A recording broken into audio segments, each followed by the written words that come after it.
இது மகிமை நேரம். ஆண்டவராகிய இயேசு கிறிஸ்துவின் ஈடு இணையற்ற நாமத்தில் மகிமை டிவி நேயர்களை அன்புடன் வாழ்த்தி வரவேற்கிறேன். இந்த தொடரில் கர்த்தருக்கு பிரியமான காரியங்கள் அப்படின்னு சொல்லி தியானித்து வருகிறோம். அதுல இன்னைக்கு பார்க்கக்கூடிய மிக முக்கியமான தலைப்பு என்ன அப்படின்னா மனத்தாழ்மை. அன்பானவர்களே, ஆண்டவர் அண்ட சராசரங்களையும் படைத்தவர், சர்வ வல்லமையுள்ள தேவன். அவர் எங்கே வாசம் பண்ணுகிறார் தெரியுமா? ஏசாயா 57 15 இப்படி சொல்கிறது, உன்னதத்திலும் பரிசுத்தத்திலும் வாசம் பண்ணுகிற நான் பணிந்தவர்களின் ஆவியை உயிர்ப்பிக்கிறதற்கும் நொறுங்கினவர்களின் ஆவியை உயிர்ப்பிக்கிறதற்கும் நொறுங்குண்டு பணிந்த ஆவிகளோரிடத்திலும் வாசம் பண்ணுகிறேன். வானம் அவருக்கு சிங்காசனம், பூமி அவருக்கு பாதபடி. அவர் எங்கே வாசம் பண்ணுகிறார்? தாழ்மையுள்ள இருதயத்துல, நொறுங்குண்டு பணிந்த ஆவி உள்ள இருதயத்துல அவர் வாசம் பண்ண விரும்புகிறார். நம்முடைய இருதயம் மனத்தாழ்மை உள்ளதா இருக்கணும் அப்படின்னு ஆண்டவர் விரும்புகிறாரு. ஒரு பெரிய ஜக்கு நிறைய தண்ணி இருக்கு அப்படின்னு வச்சுக்கொள்ளுங்க. ஒரு கப்பு நம்மிடத்துல காணப்படுகிறது. அந்த ஜக்குல இருந்து இந்த கப்புக்கு தண்ணி ஊத்தணும் அப்படின்னா அந்த ஜக்கை விட கப்பு மேல இருந்துச்சு அப்படின்னா அந்த தண்ணியை நம்ம ஊற்ற முடியாது. அந்த கப்பு கீழே இருந்துச்சு அப்படின்னா தான் அதுல அந்த ஜக்குல இருக்க தண்ணியை நம்ம கப்புக்கு ஊற்ற முடியும். இதே மாதிரிதான் ஆண்டவர் நமக்கு வைத்திருக்கிற கிருபையை நம்ம சுதந்திரிக்கணும் அப்படின்னா நம்மை நாம் தாழ்த்துகிறவராக நம்ம காணப்படணும். பெருமையில நம்ம மேல உயர்ந்து நின்னோம் அப்படின்னா ஆண்டவருடைய கிருபை நம்மிடத்தில் தங்காது. நாம் எவ்வளவு தூரம் நம்ம தாழ்த்துகிறோமோ அதற்குரிய ஆசீர்வாதத்தை, ஆண்டவருடைய கிருபையை நம்ம பெற்றுக்கொள்வோம். வசனம் சொல்லுகிறது 1 பேதுரு 5:5 தேவன் பெருமை உள்ளவர்களுக்கு எதிர்த்து நிற்கிறார், தாழ்மை உள்ளவர்களுக்கோ கிருபை அளிக்கிறார் அப்படின்னு. ஒருவேளை நம்முடைய வாழ்க்கையில நம்மை குறித்து பெருமையான காரியம், படிப்பை குறித்து, வேலையை குறித்து, சொத்தை குறித்து, அந்தஸ்தை குறித்து ஒருவேளை பெருமையான காரியங்களை நம்முடைய இருதயத்துல நம்ம வைத்திருந்தோம் அப்படின்னா ஆண்டவருடைய கிருபை நம்மேல் பரிபூரணமாய் தங்காது. ஆண்டவர் யாருக்கு எதிர்த்து நிற்கிறாரு? பெருமை உள்ளவர்களுக்கு.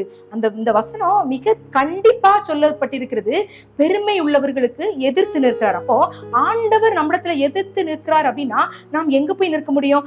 ஆண்டவர் தான் நமக்கு கிருபை பாராட்டணும், அவரு தான் நம்ம ஆசீர்வதிக்கணும். அவரே நம்ம எதிர்த்து நிற்கிற காரியத்தை நம்ம செய்தோம் அப்படின்னா அது ஆண்டவருக்கு பிரியமில்லாத காரியம். அதனால மன தாழ்மையை தரிக்கிறவர்களாய் நம்ம காணப்படணும். தாழ்மைக்கு ஒரு உன்னதமான உதாரணத்தை நம்ம பார்த்தோம் அப்படின்னா யோவான் ஸ்நானகரை குறித்து நம்ம பார்க்கலாம். இயேசு ஊழியத்திற்கு வருவதற்கு முன்பதாக வழியை ஆயத்தம் பண்ணுகிறதற்காக வந்த இந்த யோவான் ஸ்நானகர் அநேகருக்கு ஞானஸ்நானம் கொடுக்கிறான், அநேக வல்லமையான காரியங்களை செய்கிறான். அப்படி அதிகாரமா அவன் மற்ற ஜனங்களுக்கு, விரியன் பாம்பு குட்டிகளே, வரும் கோபத்துக்கு தப்பித்துக்கொள்ள உங்களுக்கு வகை காட்டினவன், அவன் எல்லா ரகத்துல உள்ளவங்களுக்கும், அவர்கள் மேல்மட்டம் கீழ்மட்டம் எல்லா ரகத்துல உள்ளவங்களுக்கும் ஆண்டவருடைய எச்சரிப்பின் செய்தியை, மனம் திரும்புங்க, பரலோக ராஜ்யம் சமீபமா இருக்குது அப்படின்னு சொல்லி மிக உன்னதமான ஊழியத்தை, இயேசுவின் ஊழியத்துக்கு வழிகாட்டியாய் அவன் இருந்தான். ஆனா அவன் என்ன செய்யறான்? ஆண்டவரை பார்க்கும்போது சொல்றான், அவன் என்ன சொல்றான்னா யோவான் 3:30 அவர் பெருகவும் நான் சிறுகவும் வேண்டும் அப்படின்னு சொல்லி தன்னை தாழ்த்துகிறான். அவன் நல்ல ஊழியம் செய்கிற ஊழியக்காரன் தான். ஆனா அவனை குறித்து அவன் பெருமை பாராட்ட அநேக காரியங்கள் இருந்தாலும் ஆண்டவரை பார்த்து அவன் சொல்றான், அவர் பெருகவும் நான் சிறுகவும் வேண்டும்.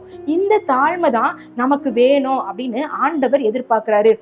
இந்த தாழ்மையை பார்த்ததுனாலதான் யோவான் ஸ்நானகரை குறித்து ஆண்டவர் என்ன சொல்றார் அப்படின்னா, ஸ்திரீகளிடத்தில் பிறந்தவர்களில் யோவான் ஸ்நானனை பார்க்கிலும் பெரியவன் ஒருவனும் இல்ல, அவனை மாதிரி பெரியவன் யாரும் இல்ல அப்படின்னு சாட்சி கொடுக்கிறாரு. ஏன் அப்படின்னா அவன் தன்னை தாழ்த்துகிறவனாய் காணப்பட்டான். ஒருவேளை நம்ம நினைக்கிறோம் நம்ம தாழ்த்திட்டோம் அப்படின்னா நம்ம தரக்குறைவாயிட்டோம் அப்படின்ற மாதிரி ஒரு எண்ணம் உங்களுக்குள்ள ஒருவேளை தோன்றலாம். அருமையானவர்களே, அப்படி அல்ல. நம்மளை தரம் தாழ்த்துவதல்ல, ஆண்டவருக்கு முன்பதாக ஆண்டவர் பெரியவர், அவரை காட்டிலும் நான் சிறியவள் அப்படின்னு சொல்லி ஆண்டவருக்கு முன்பதாக நம்மை தாழ்த்துகிறது. எல்லாற்றை காட்டிலும் நான் பெரியவள், நான் தான், என்னோடதான், என்னுடைய சுயம்தான் அப்படின்னு நினைக்கிறதை காட்டிலும் தேவன் தான் பெரியவர், அவர் தான் எல்லாம் அப்படின்னு அவரை நம்ம உயர்த்தி நம்மை தாழ்த்தும் போது அது மனத்தாழ்மையாக அது குறிப்பிடப்பட்டுள்ளது. தாழ்த்துகிறோம் அப்படின்னா ஒருவேளை தரம் தாழ்த்துகிறதல்ல, நம்மை தாழ்த்துகிறதல்ல, ஆண்டவருக்கு முன்பதாக நம்மை தாழ்த்துகிறது. ஒருவேளை நம்முடைய குணங்களை நம்ம தாழ்த்துகிறதல்ல, ஆண்டவருக்கு முன்பதாக மனத்தாழ்மையாக நம்ம இருக்கிறது தான் மனத்தாழ்மை. இதற்கு மிகச்சிறந்த உதாரணம், ஒரு மாதிரி யாரு அப்படின்னா இயேசு கிறிஸ்து தான். அவர் தேவனாயிருந்தும் அவர் ஒரு அடிமையின் ரூபம் எடுத்து சிலுவையின் மரண பரியந்தம் தன்னை தாழ்த்தினார் அப்படின்னு சொல்லி சொல்லப்பட்டிருக்கிறது. அதனால பிதாவாகிய தேவன் என்ன செஞ்சாரு?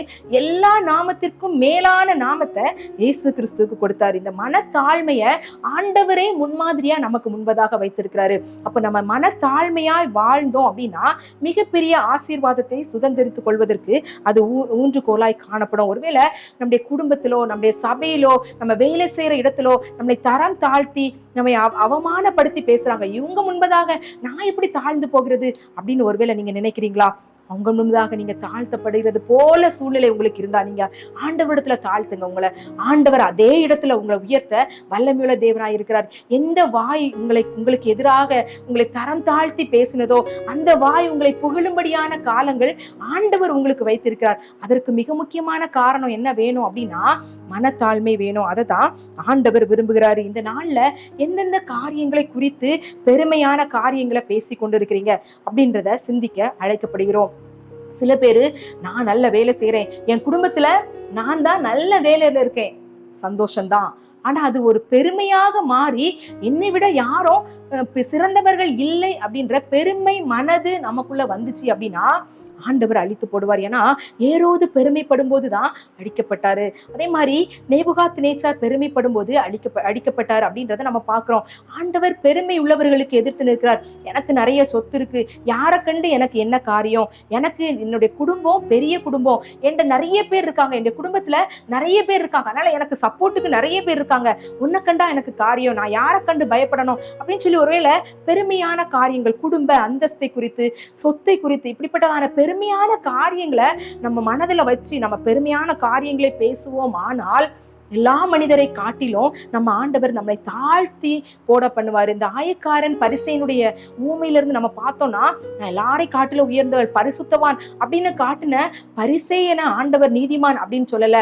பாவியாகி என்மேல் கிருபை ஆயிரும், நான் இவ்வளோ பாவம் செஞ்சுட்டேன் ஏசப்பா, உங்க முன்ன நிக்கிறதுக்கு தகுதியே நான் கிடையாது அப்படின்னு தூரத்துல நின்ற அந்த ஆயக்காரனை பார்த்து ஆண்டவர் சொன்னாரு, நீதிமான ஆய் அவன் மாற்றப்பட்டான் அப்படின்னு சொல்லி. ஒருவேளை உங்களுடைய வாழ்க்கையில காணப்படுகிறதான பெருமையான எண்ணங்களை, நான் என்கிற எண்ணங்களை இந்த நாள்ல நீங்க விட்டு விடணும் அப்படின்னு ஆண்டவர் எதிர்பார்க்கிறாரு. இந்த நாள்ல எந்தெந்த காரியங்களை குறித்து, பணத்தை குறித்தோ, என்கிட்ட நிறைய பணம் இருக்கு, எனக்கு நல்ல வேலை இருக்கு, நான் நல்ல அந்தஸ்துல இருக்கேன், நான் நல்ல அழகா இருக்கேன், எனக்கு நல்ல வேலை இருக்கிறது, நான் பதவியில இருக்கேன், இப்படிப்பட்ட எந்த பெருமையான காரியங்கள் உள்ளத்துல காணப்படுகிறது அப்படின்னு நீங்க சிந்தித்து அந்த பெருமையான காரியத்தை விட்டு மனத்தாழ்மையை தரித்து கொள்ளும் போது அது ஆண்டவருக்கு பிரியமாய் காணப்படும். உங்களுடைய ஆசீர்வாதத்துக்கு அது ஊன்றுகோலாகவும் காணப்படும். உங்களுடைய குடும்பத்துக்கு அது நன்மையை கொண்டு வருவதாய் காணப்படும். இப்படிப்பட்ட மனத்தாழ்மையை ஆண்டவர் தரணும் அப்படின்னு சொல்லி நம்ம ஜெபிக்கலாம்.